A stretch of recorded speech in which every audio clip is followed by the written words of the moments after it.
mais um episódio do Fala aí, Sesmac! Uma nova forma de dialogar com conhecimento. Sesmac inovando em informação e trazendo tudo que é de melhor da atualidade para um grande debate. Não é isso, professora Águida? Eita, e o tema de hoje é vibração de solo. É uma temática interessante. Eu tenho muita curiosidade para compreender essa temática. É uma temática complexa e intrigante. Com certeza. E, na verdade, é muito atual. Recentemente, o que mais vem se falando sobre os desastres, de uma certa forma, naturais, são os terremotos, os maremotos, os tsunamis, mas, mais recentemente, um caso muito específico da Europa trouxe um debate amplo e importante, que são os abalos sísmicos.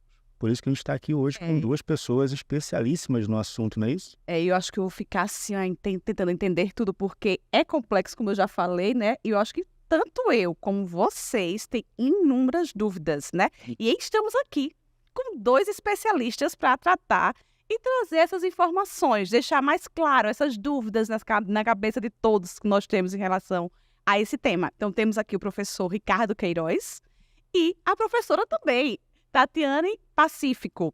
Então, queria muito que vocês se apresentassem, né? Então, falasse um pouquinho da formação de vocês, da experiência de vocês. Boa tarde a todos.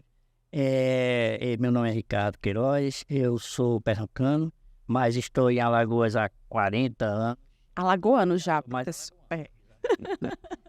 Eu sou geólogo formado pela Universidade Federal de Pernambuco em 1979 e com mestrado em hidrogeologia, é uma especialização da geologia.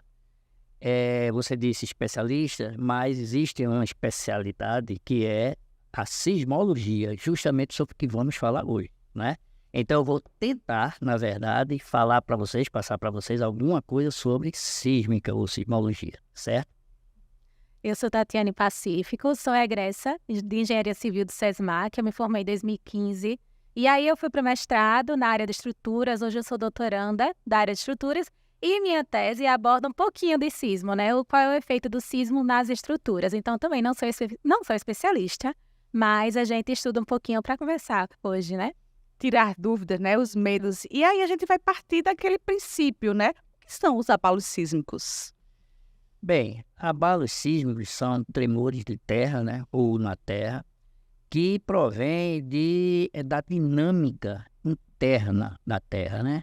A Terra é um planeta que a gente pode dizer um planeta vivo, né? Ele está em constante evolução, movimentação, tanto na parte interna, que se chama dinâmica interna, como na parte externa, que se chama dinâmica externa, né? A dinâmica externa está acima da superfície, obviamente. Ela trata de movimento de massa, erosão, né, tempestades, né? E a dinâmica interna trata de vulcanismo e terremotos, né? Então, desses abalos, chamados de uma maneira geral de abalos sísmicos, né? Sísmico quer dizer isso, movimentação, energia, tá certo? Transmitida desde o interior da Terra, certo? Então, de onde vem, por quê? Qual é a causa desses abalos, né? Esse é que é o intrigante, né? Esse complexo sistema que se chama Terra, ele é dinâmico, como eu já falei, ele é difícil de entender e eu creio que mais difícil ainda de explicar, tá certo? Mas eu vou tentar, de uma maneira simples, mostrar para vocês alguma coisa, passar para vocês alguma informação. Então a Terra é como se fosse um ovo, tá certo? Não exatamente na forma, mas é como se fosse um ovo, cuja casca é dura, tá certo? E no caso do planeta é chamado de crosta terrestre, tá certo? Ou litosfera, esfera de rocha, de pedra, tá certo? Dura, rígida, que sobrenada, né, está acima da clara do ovo, que se chama manto terrestre, certo? Então, como a clara do ovo, como a clara está para o ovo, o manto terrestre está para a Terra. De maneira que não é rígida, não é dura, ela é viscosa, né? Ela tem uma densidade grande, até maior que a litosfera, tá certo? Então, o movimento delas na rotação da Terra é diferente. E, além do mais, a temperatura é enorme, né? Porque vem de 2.900 quilômetros abaixo da superfície, então é bastante intensa, né? sabendo que a cada 30 metros aumenta-se 1 grau em relação à temperatura ambiente, né? Então, imagine 2.900 quilômetros, né?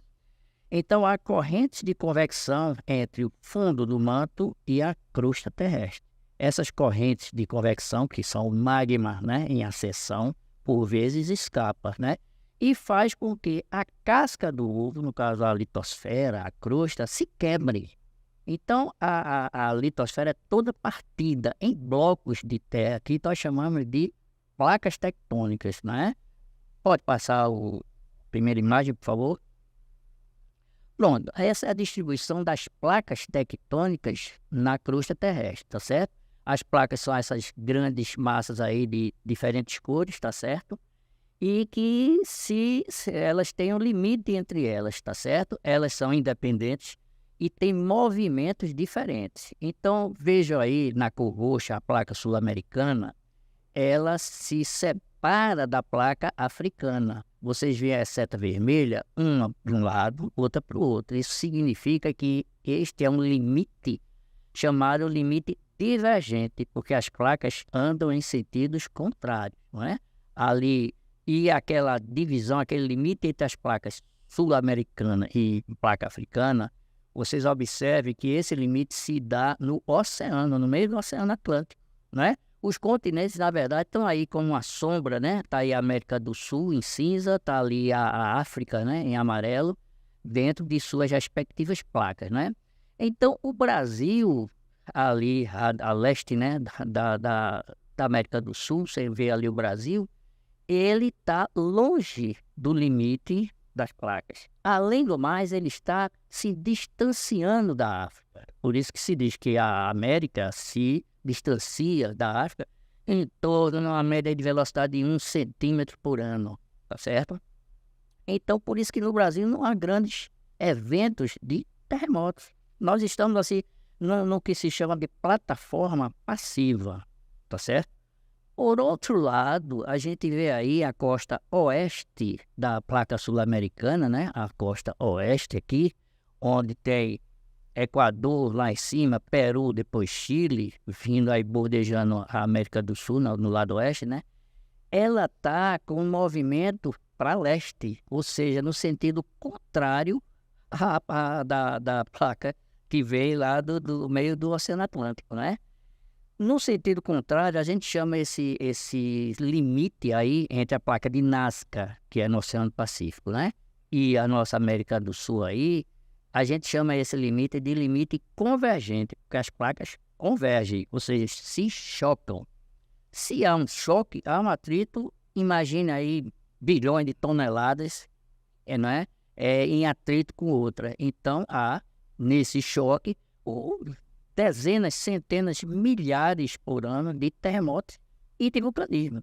A maioria dos terremotos e do vulcanismo que ocorrem no mundo, 85% se dá no chamado Círculo Pacífico, ou seja, bordejando aí a América do Sul, tá certo? Aqui na borda oeste, indo pela América Central, América do Norte, voltando pelas Filipinas, Japão, Austrália e volta lá para o sul da América do Sul. Formando.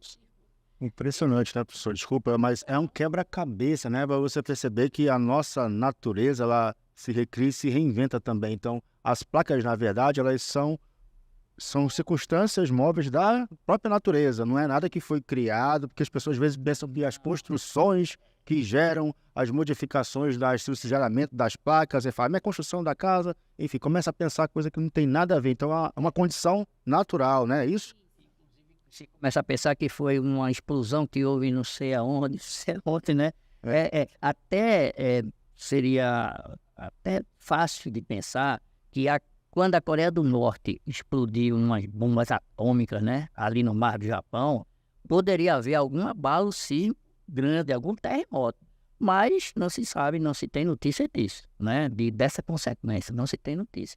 Mas as placas são naturais, então os fenômenos são naturais. É isso que eu ia questionar, os fenômenos são naturais, né? Então, e aí, te vendo assim, analisando, a gente percebe assim, e já via muito isso, o Brasil está numa zona de conforto em relação a essa situação de abalos sísmicos? Sim ou não?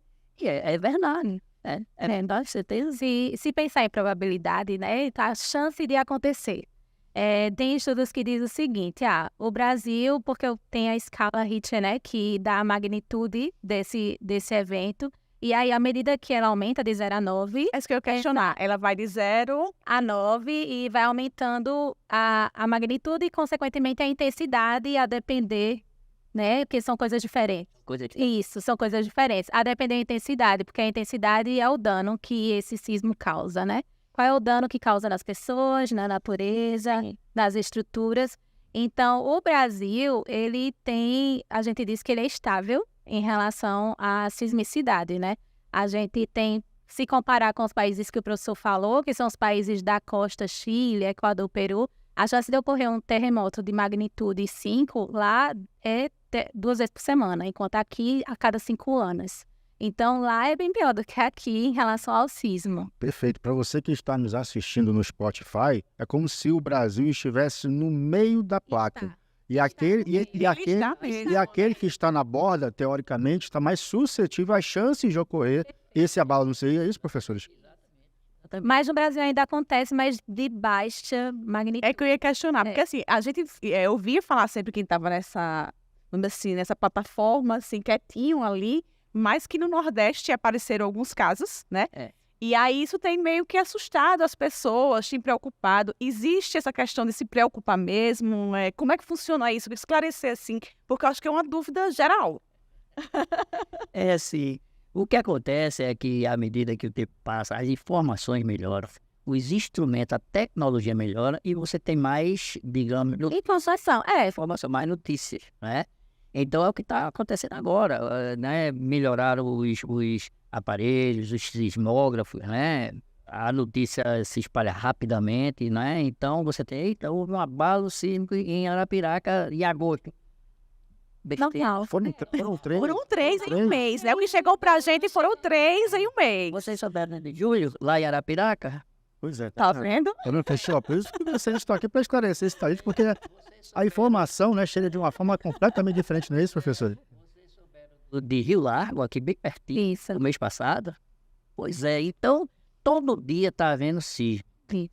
Todo dia, todo mês, toda semana tá havendo sismo. Agora, abalos pequenos, que muitas vezes só o instrumento consegue detectar, né? Em Caruaru, é frequente, vários e vários por ano, até por mês mesmo, e muitas pessoas não sentem. Algumas que estão, por acaso, no andar alto, deitadas, elas sentem mais. Animais sentem Que é o caso da intensidade, né?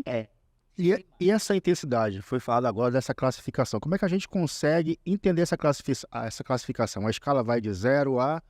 A escala Richter, ele vai de 0 a 9. Isso. Isso é de magnitude. Pronto. A intensidade, no caso, a escala Richter, ela é quantitativa. Enquanto a escala de intensidade, ela é qualitativa. Ela mede dano. Mercalli. A Mercalli, isso é a mais usada em Mercalli. Ela é qualitativa, então ela vai dizer se as pessoas vão sentir.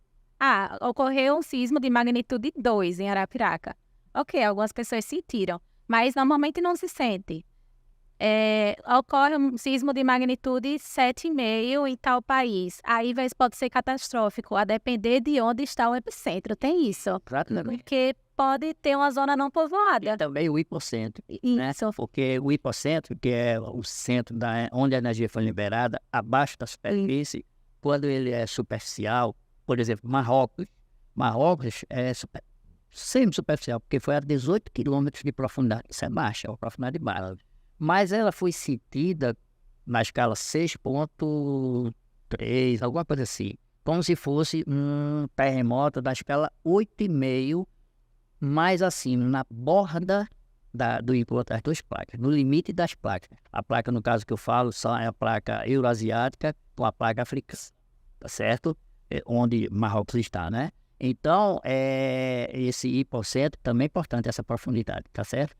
Como a Tatiane falou, a escala Richter, que é magnitude, é quantitativa, ela determina, por exemplo, escala 9. A de Mercalli, que mede intensidade, depende do efeito da Isso. consequência. Então, por exemplo, num deserto inabitado, um terremoto de escala 8 na Richter, né, valia 1 ou 2 na escala de Mercalli. Por quê? Porque não afetou ninguém. Eles Perfeito. Ó, muito importante, Thiago. Para você observar que, de novo, o papel da informação. A escala Richter detecta talvez uma intensidade, mas que pode não gerar danos. Perfeito. Então, essa outra escala, né, mede a intensidade e talvez, né, a consequência Isso, o dano também. desse dano. Então, perfeito, para você observar que essa informação aí agora para mim. Não, totalmente nova. Eu nunca compreendia direito. Eu via, né, conhecia a escala, mas não sabia como interpretá-la, vamos Isso é dizer assim. importante aí, ó. Questão aí de concurso público, questão aí de Enem, ENAD, pode ser que surjam aí essas propostas trazendo aí essa relação, não é isso, professor? E eu tenho uma curiosidade aí que eu acho que vocês podem esclarecer. A gente sabe, vocês já acabaram de esclarecer aqui que o Brasil sofre esses abalos, mas, né, de uma intensidade menor. Sim. Mas assim, há uma preocupação na construção das casas para o Brasil. Como é que funciona isso? Ó, em 2006, né, por causa dessa quantidade de eventos que aumentou, foi criada uma norma para projeto de estruturas resistentes a sismo. Até 2006 a gente não tinha essa norma. Até 2006 não Isso. tinha. Essa norma, ela divide o Brasil em zonas. Nós que estamos em Alagoas, tem a zona 0, ou seja, a probabilidade de sismo é baixa e se houver, é bem abaixo do que seria catastrófico. Existem regiões no Brasil que têm atividade sísmica, o caso do Ceará, Rio Grande do Norte, ali o Acre, né, Mato Grosso, tem uma atividade sísmica. Então, a depender da construção que você for fazer, precisa utilizar a norma para verificar se o sismo é pior que o vento, porque nossa ação é o vento, né? Então, será que o sismo é pior que o vento? Depende da localidade dessa construção. Em relação às construções, depende também, porque se a gente pensa nas casas, vamos pensar no interior de Alagoas. Eu sou do interior, sou de Santana, de Ipanema, e as casas do interior não têm estrutura. Então, um sismo, por mais que seja moderado, 5 até 6, em um edifício estruturado não causaria tantos impactos. Mas de uma residência que não tem estrutura, que é o caso, não foi acompanhada por engenheiro, aí poderia cair uma coberta, poderia fissurar uma parede, por causa da falta de resistência a sismo. Então, depende tanto da magnitude e a intensidade, né, desse sismo e da estrutura que está ali. Ou seja, então já tem a preocupação dessa construção, já foi mapeado as regiões Tem, e uma orientação para essas construções a partir de agora. tem. A partir de 2006 para quê? Isso, na verdade? perfeito, isso. E em cidades, professora Tatiana, que também é egressa da instituição, né? Sim. A gente pode ressaltar isso. Quando eu tenho uma cidade que vem tendo crescimento vertical de forma ampla, existe a chance desse crescimento vertical, ou seja, as grandes construções, prédios com grandes andares, aí, quantidade de andares elevados, provocar um sismo ao redor das casas?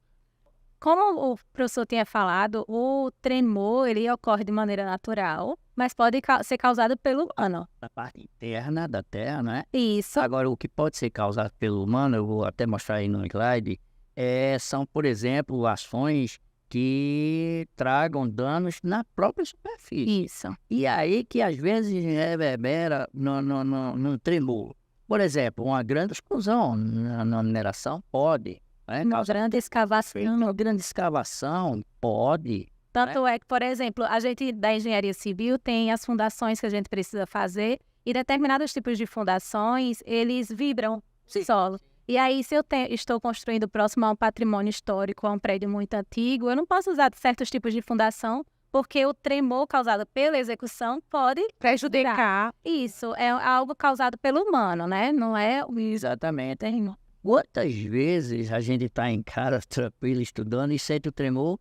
É um ônibus passando no buraco da rua. Um ônibus que caiu, um ônibus pesado, cheio de gente, caiu e a gente sente aquele tremor, né?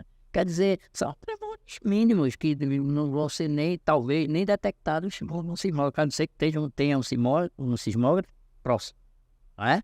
Então, até a Universidade Federal do Rio Grande do Norte instalou vários sismógrafos aqui e um perto até da Defesa Civil, ali na Praça Gonçalves Ledo. E quando eles iam ler os sismogramas, né, que são aqueles sinais, parece um ecocardiograma, né, os sismogramas, eles detectam ondas, né, S, ondas P, que são ondas primárias, ondas S, e detectam outros tipos de onda que eles dizem, não, isso aqui é um ruído. O que é o ruído? É alguma coisa de fora, que não tem nada a ver com a Terra. Tem a ver, por exemplo, com um ônibus passando, entendeu? Tem a ver com um caminhão que está indo no buraco também, entendeu? Então, são coisas que a Terra está apenas respondendo a um evento, até na superfície mesmo, né? Causado pelo homem. Impressionante. É algo que a gente também observa quando existem alguns terremotos em outros países, não é isso, professora Aida? Quando muitas das vezes a gente sente o abalo aqui do Brasil de um terremoto que aconteceu em outro país. Isso é possível, né? Como isso acontece, não é verdade? São Paulo, né, já sentiu vários tremores vindo de terremotos lá embaixo, na Argentina, não é? Manaus, Peru. O caso do Acre, que a professora Tatiana falou, é diferente porque o Acre está lá mais próximo da borda oeste da placa sul-americana. Está mais próximo lá do Bolívia, Peru, né? Faz limite com a Bolívia ali. Então, ela sente mais, ela tem mais chance de sentir o efeito do choque entre as placas de Nazca e da placa sul-americana. Aí, digamos assim, o efeito é mais indireto, é mais próximo, né, ali, então sente mais, né?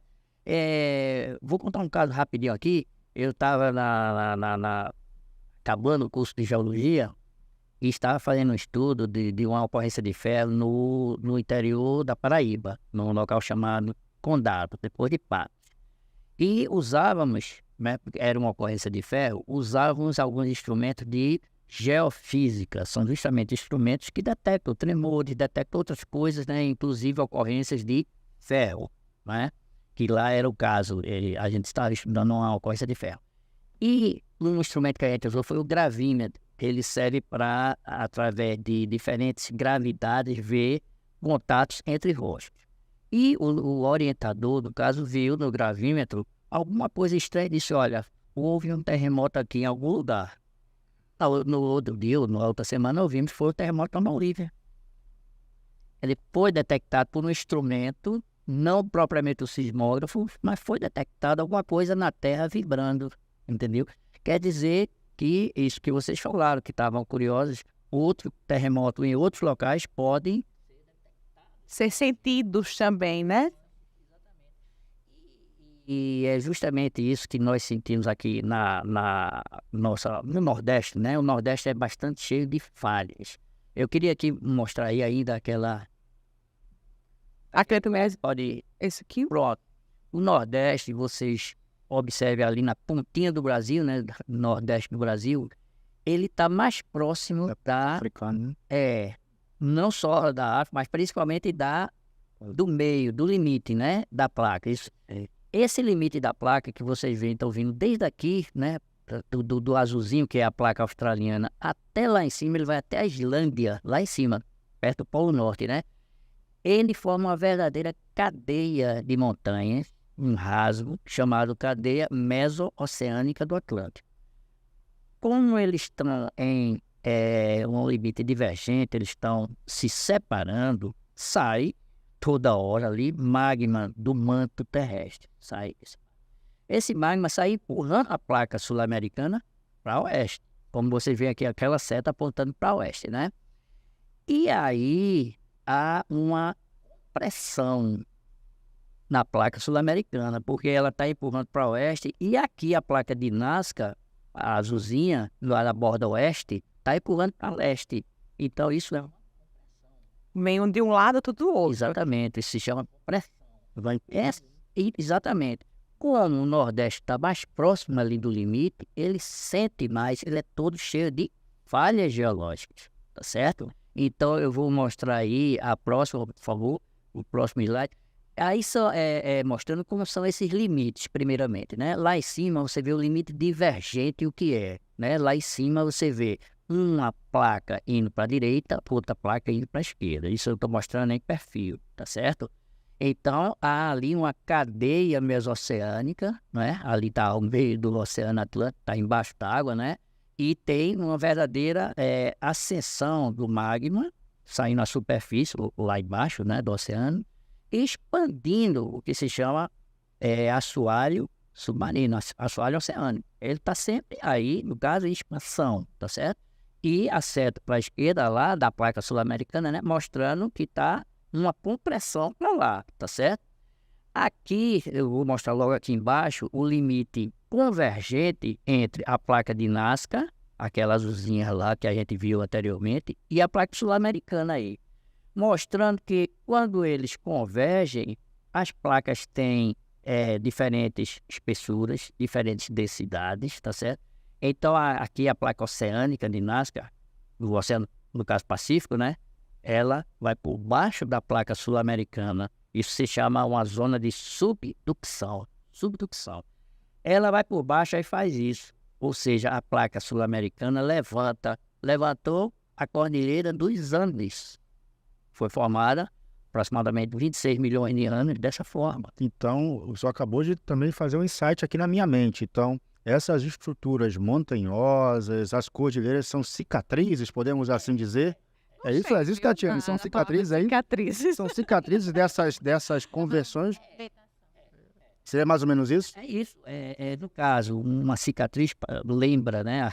Quando você falou cicatriz, eu lembro de um corte. Então eu fiquei imaginando, exatamente. Para tentar se reconstruir. No caso, uma cicatriz, um corte, seria na cadeia mesoceânica lá em cima. E também noutra que eu vou mostrar, no caso dos Estados Unidos, a chamada Falha de Santo André. Né? É uma cicatriz, é uma fenda que vai de cima da superfície, no caso da Califórnia, né?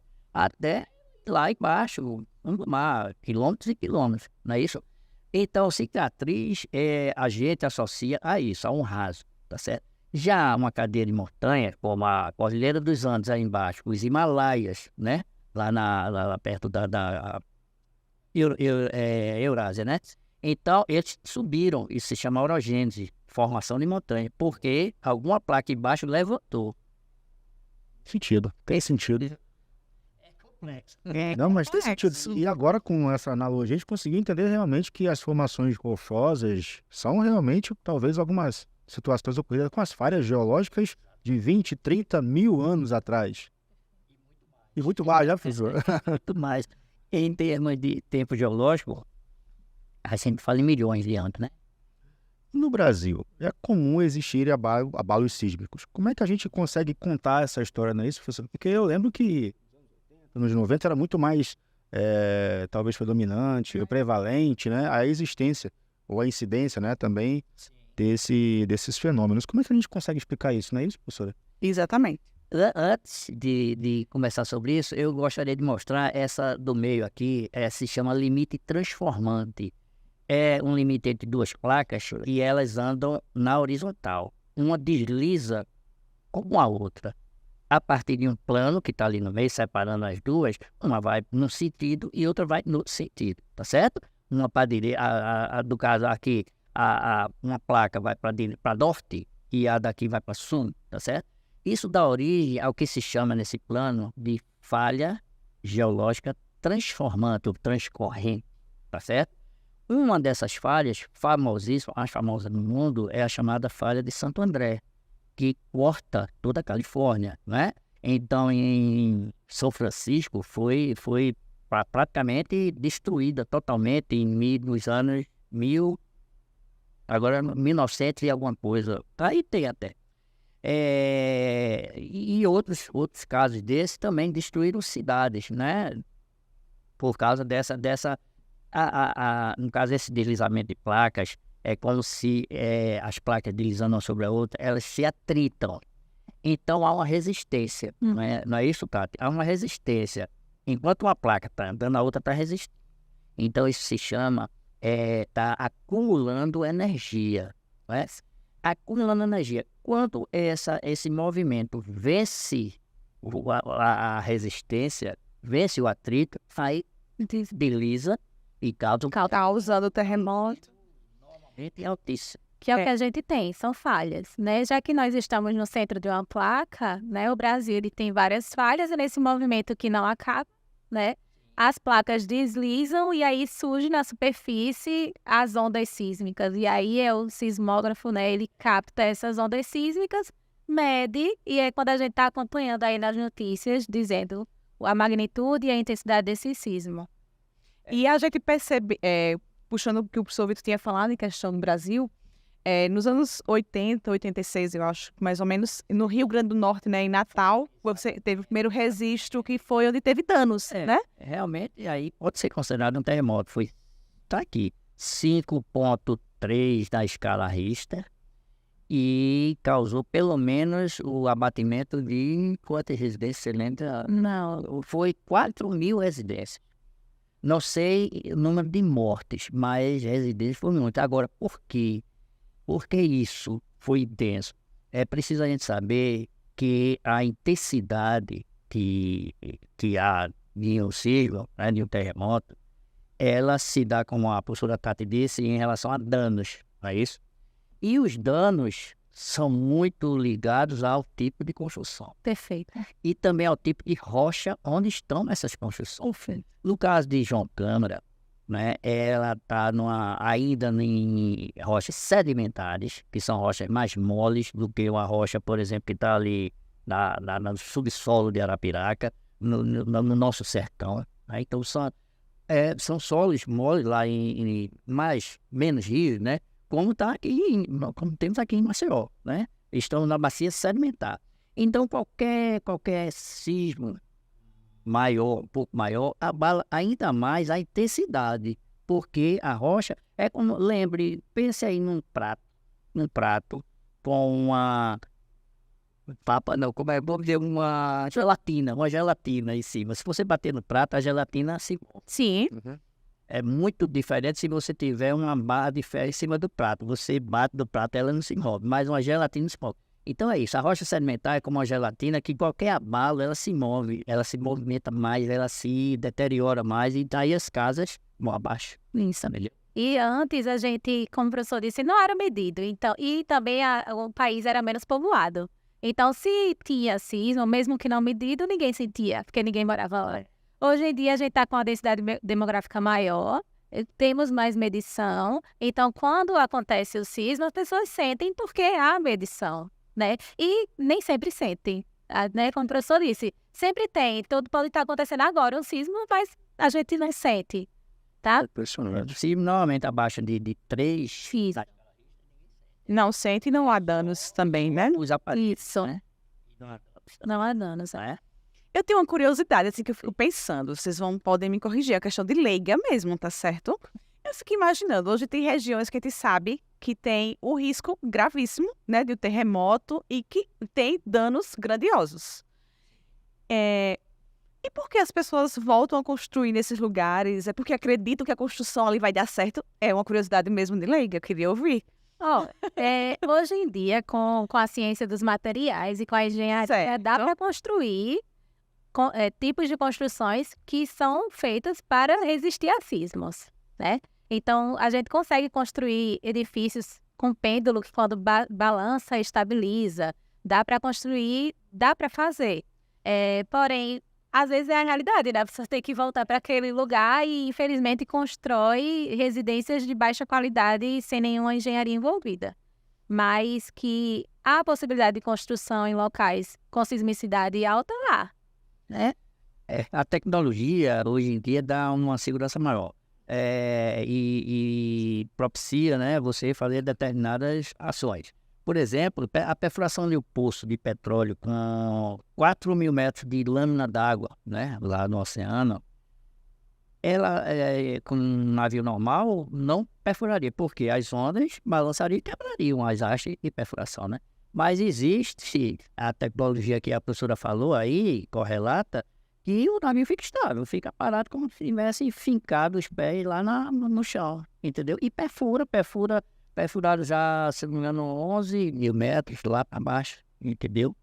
A tecnologia. Aí as pessoas vão aos locais acreditando que ali está mais seguro, né?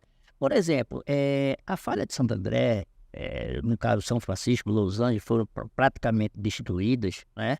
Mas as pessoas moram lá até hoje e cada dia mais aumentando. Embora se tem notícias, desde 1979, quando eu estava terminando o curso, falavam e ainda falam à espera do Big One. Big One é o grande. O grande o quê? Terremoto. E eles estão nesse aguardo ainda. Estão. Por quê?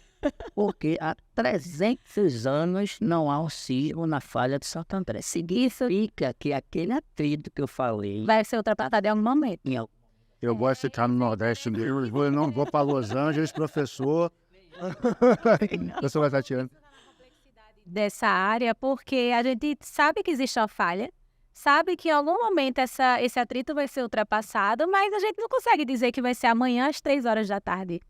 Então, pode ser que aconteça aqui no Brasil um sismo diz na literatura, né, de magnitude 7,5. Mas aí o período de retorno é de quase 900 anos para que isso aconteça. Quando é que vai acontecer? Quem sabe? Né? E quem vai dizer quando é? É quem se arrisca. Existe na estatística, né, o chamado período de retorno, que é o que, por exemplo, agora no Rio Grande do Sul, as chuvas foram intensas, com um período de retorno de 10 mil anos. Isso significa 0,0001% de chance De ocorrer. de ocorrer novamente. Certo? 0,01% de chance de ocorrer. Aí as pessoas dizem, rapaz, é muito pequeno, vamos lá, Vou correr o risco, né? Seja o que Deus quiser. Na verdade, não estão nem aí, mas estão fora, tá certo? Então, aí o Big One é esperado, mas não se sabe quando. Porque, como eu falei desde o começo, os eventos geológicos e da dinâmica interna, principalmente, são muito complexos e não é possível se medir. Não tem como medir. E hoje São orgânicos. isso.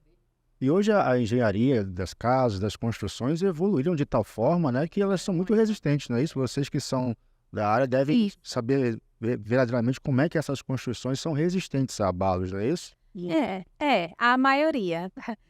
Se a gente pensa em construções de até 4 pavimentos, aí eu não sei se são tão resistentes assim. Porque normalmente tem nem acompanhamento de engenharia, de engenheiro, tem nem projeto.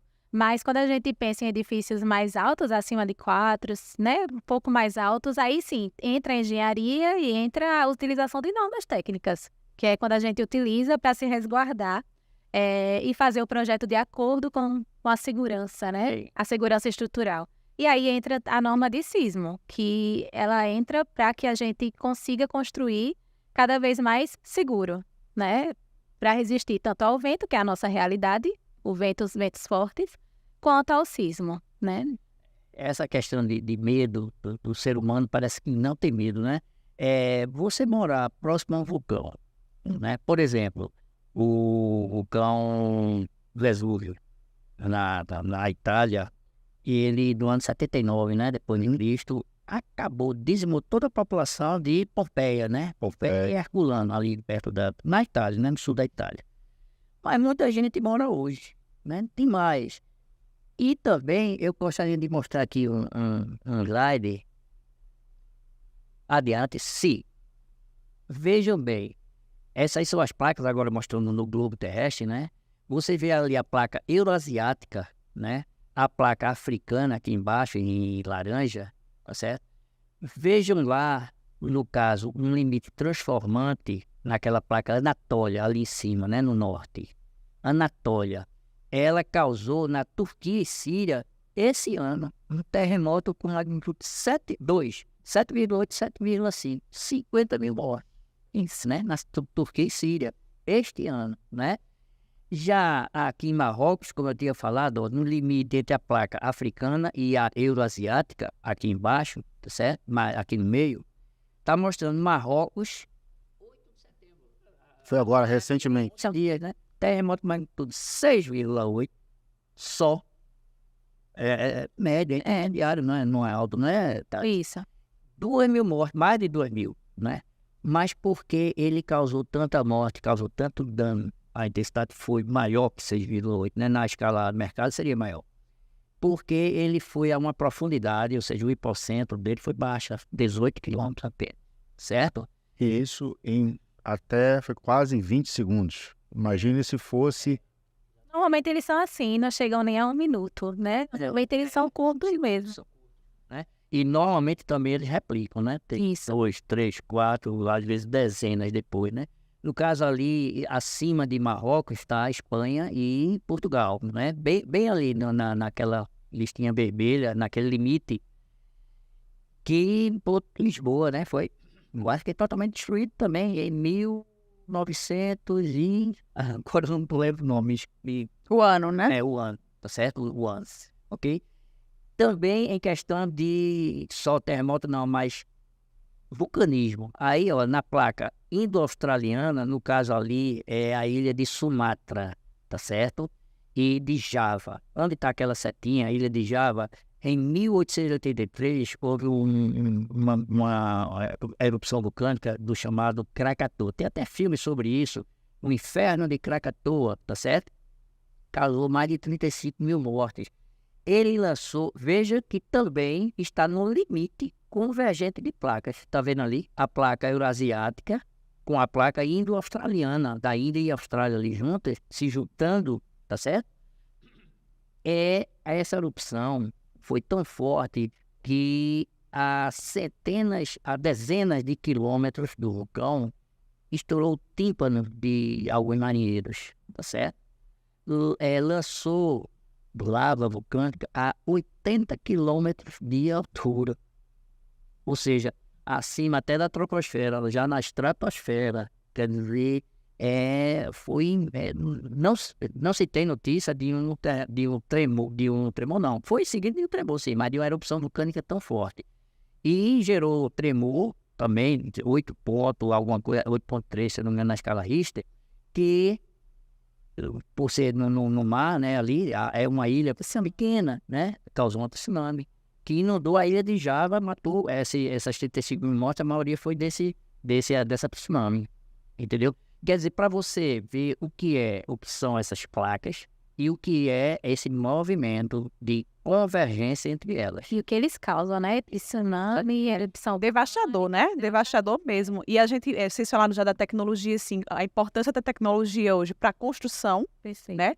Tentar trazer construções para esses lugares de risco. Mas a gente também tem a tecnologia hoje para ajudar a alertar, né?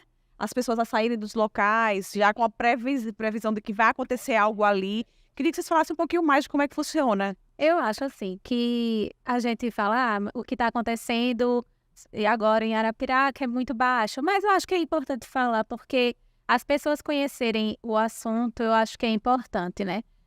Porque em países que têm alta sismicidade, né, como esses que o professor apresentou, normalmente o governo ele já prepara, conscientiza as pessoas para isso, normalmente isso é feito. E a gente, como nós não temos, né, esse perigo sísmico, nós não sabemos como agir numa situação como essa. Então, acho que momentos assim, que a gente converse sobre o assunto, acho que é importante para conhecer e para não falar, às vezes, o que não compreende, né? Nesse caso de sismo, nesse caso da dinâmica interna, né, terremotos e vulcanismo, graças a Deus estamos livres, né, de vulcões, de terremotos, né, somente esse do caso de choque câmara, né. Muitas pessoas que não entendem profundamente começam a Criar hipóteses. E dizer, olha, eu tenho certeza que é isso. E passa para uma mídia que aqui para nós gosta muito de fazer uma certa sensação, né? Criar aquela curiosidade, né, entre as pessoas, para as pessoas procurarem ele, comprarem mais jornal, ouvirem mais tal programa, né? Então, causa muita informação errada, né? Muitas vezes alardes, né, desnecessários, né? Então, eu gostaria de mostrar aí mais uns slides que mostram, vá para frente, isso aí é a mesma placa, né, mostrando, isso aqui, olha, esses pontos vermelhos, vocês estão vendo arrodeando ali a placa sul-americana para oeste, indo lá para a placa norte-americana, voltando pela placa das Filipinas, Japão aqui, Austrália e volta. Esse é que é o círculo de fogo da América, círculo de fogo do Oceano Pacífico. que é onde há 80% dos terremotos e vulcões, tá certo? É aí, tá certo? Aí você pode ir adiante mais, por favor. Então, veja, aproximadamente 80% de todos os terremotos é nesse cinturão Círculo-Pacífico. A maioria deles são resultado da atividade de margens convergentes, como eu mostrei, quando as placas convergem, né? Aproximadamente 15 ocorre no cinturão Mediterrâneo Asiático, como aquele que eu mostrei lá de Marrocos, né? E 5% ocorre no interior das placas e no centro de expansão na sola oceânica, ou seja, existe mais de 150 mil por ano. Ou seja, aquela, digamos, fenda no meio do Oceano Atlântico, que a gente chama de cadeia mesoceânica, tem 5% dos sismos ali. Não só ali, até a Islândia, né? Todo o meio do Oceano Atlântico, né? E outras intraplacas também, né? Várias, 5%, né? Adiante, por favor. Terremotos tectônicos são esses, que se originam, né, do movimento ao longo de falha. São mais frequentes. Terremotos vulcânicos, como o do Krakatoa, como o do Vesúvio e como outros e outros. E terremotos de colapso também. Bem menos, tá certo? Bem menos mesmo. O que são colapsos? Por exemplo, regiões ricas em calcário, que é um tipo de rocha, o calcário é bastante solúvel, ele se dissolve, forma as nossas cavernas, né? Todas as cavernas que a gente conhece em profundidade, tá certo? Ou mesmo que na superfície a gente às vezes visita uma ou outra, né? Tem muito na Bahia, Mato Grosso, Goiás, são, digamos, são oriundas de rocha calcária dissolvidas, tá certo? Muitas vezes essas cavernas, né, essas cavidades estão cheias de água e de repente essa água escapa por uma outra fenda, ou mesmo o homem perfura um poço, encontra essa água, puxa essa água, o teto da caverna cai porque perde pressão, não é, Tati? Perde pressão. E aí há um colapso da caverna e colapso em cima também, formando na superfície várias dolinas, que são essas depressões de colapso, que são terremotos. Por exemplo, na Flórida, o condomínio inteiro caiu assim 5, 10 metros, as casas se destroçaram todas, condomínio fechado, muito bonito, numa dolina, porque uma caverna de calcário lá embaixo sucumbiu, colapsou. São cavernas que são formadas nos espaços, né? Muito comum aí em projetos talvez aí também mal planejados, não muito bem consultados com profissionais como da engenharia, que conhecem a geologia, não é isso, professor? Você tem que ter bastante cuidado. É um tema que no futuro precisa ser bastante estudado, levantado pela engenharia, né? Dizer, olha, vamos construir aqui um residencial com 20 blocos de 10 metros de altura e tal. Será que aqui embaixo tem calcário? Pois é. Por isso que a professora trouxe essa proposta, né? Justamente de observar se as normas também são adequadas, não é isso, professor? Tatiana? A região também, se ela está adequada para se construir, ou se vamos para o desafio de construir algo que vai sustentar ali, né? Sua Tatiane também é egressa do SESMAC. Fizeste qual curso? Quais cursos? Eu me formei em engenharia civil, lá de 2011 a 2015. Daí, quando eu estava defendendo TCC, eu já tinha passado no mestrado, fui para o mestrado. E assim que eu terminei, já comecei a ser professora. Nossa. No curso de engenharia civil. Então, eu me formei aqui no SESMAC e voltei como professora. E se encantou com essa temática, né? Eu gosto da área de estrutura, que é a parte de cálculo estrutural. Eu adoro essa área. E aí, no doutorado agora, além do vento, que a gente impacta nossas estruturas, eu estou colocando um sismozinho para ver o que acontece. Olha, professor. Foi sua aluna, professor? Boa aluna?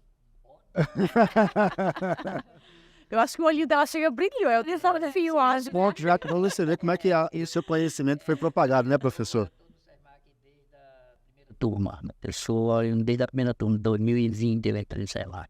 Nossa, tá, professor, construindo histórias. De 97, não é isso? Sim, mas como eu dou aula no terceiro ano. São histórias sendo construídas, não é isso, professor? Por exemplo? Exatamente. Então vamos brindar. Vamos Uma brindar. temática muito importante e complexa que a gente precisaria de mais episódios. Eu também acho. Mais episódios. Gente, muito obrigado pela nossa... Queria agradecer bastante vocês, assim. É um tema que eu acho que a gente hoje prestou mais atenção, né, professor Vitor? Exato, até porque como próprio professor e também a professora Tatiana disseram, né? As notícias chegam, cabe a nós filtrarmos essa informação e com certeza esse podcast, esse episódio serviu para isso. Para você que está nos assistindo, nos ouvindo, buscar aí maiores informações com algo que pode te ajudar futuramente, seja no concurso público ou para qualquer área que você possa envolver até então essa temática de estudo, de análise. Então, mais um episódio do Fala aí, Sesmac. 50 anos iluminando histórias.